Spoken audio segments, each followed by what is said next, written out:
বল সানি দেওয়াল, তুই এত সুন্দর বডি কি করে বানিয়েছিস? কিসের গু খেয়েছিস? ওই সালা, আমি কারোর গু খাইনি। সকালবেলা উঠে আমি ডাল আর আলুর মাখিয়ে খেতাম, তাই একটা একটা হাত আমার হাতির পিছনের মতো মোটা, সেই জন্য আমার কারোর গু খাবার দরকার পড়ে না। ঠিক আছে, বল তুই কি কি খেয়ে এত সুন্দর বডি বানিয়েছিস? আজ থেকে আমিও খেয়ে বানাবো। ওই সালা, তোকে আমি বলবো না। बहुत तेज हो रहा है बहुत तेज। দেখ সানি দেওয়াল, আমি তোর বোনকে নাম্বার দেইনি। আমি দাঁড়িয়েছিলাম আর তোর বোন এসে আমার হাতে নাম্বার দিয়ে দিয়েছে, আর ভাবছিলাম ওই বুড়ো বয়সে প্রেম করব। দাদা এই দেখ, শুধু নাম্বার দেয়নি, আমাদের বোনকেও লাভ লেটার দিয়েছে। देखा आपने लापरवाही का नतीजा है।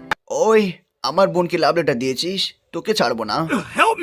ওই আমার বোনকে নাম্বার দিয়ে সে পালিয়েছে।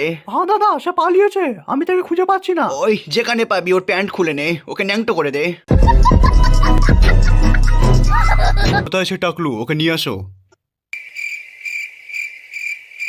তুমি সে টাকলু যে মিঠুনকে মারার চেষ্টা করেছো? হ্যাঁ, আমি সে টাকলু যে মিঠুনকে মারার চেষ্টা করেছিল। আচ্ছা, তুমি মিঠুনকে মারতে চেয়েছিলে কেন বলো? কারণ আমি ছোটবেলা থেকে বড় বড় মাথায় চুল টেকেছিলাম। अच्छा, সে আমার বড় বড় চুলগুলো সব কেটে দিয়েছে। আমি জানতে চাই ও কেন কেটেছে। ওকে আমি ছাড়বো না। সঠিক বলেছেন। মিঠুনকে কাঠ ঘোড়ায় তোলা হোক। ওই মিঠুন, তুমি ওকে ন্যাড়া করে দিয়েছো কেন? হ্যাঁ, আমি ওকে ন্যাড়া করে দিয়েছি, কারণ এই ইন্ডিয়াতে আমার থেকে বড় চুল আর কারণ নেই। তাই আমি চাই আমার মতো চুল আর কারণ না থাকুক। তাই বলে তুই সবাইকে ন্যাড়া করে দিবি? হ্যাঁ সালা, আমি সবাইকে ন্যাড়া করে দেবো। শাস্তি অনুযায়ী তোমাকেও ন্যাড়া করে দেওয়া হবে।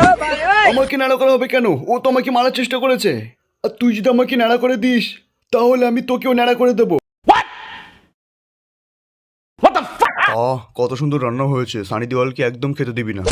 ওই বুড়ো, এ কি সানি দেওয়াল?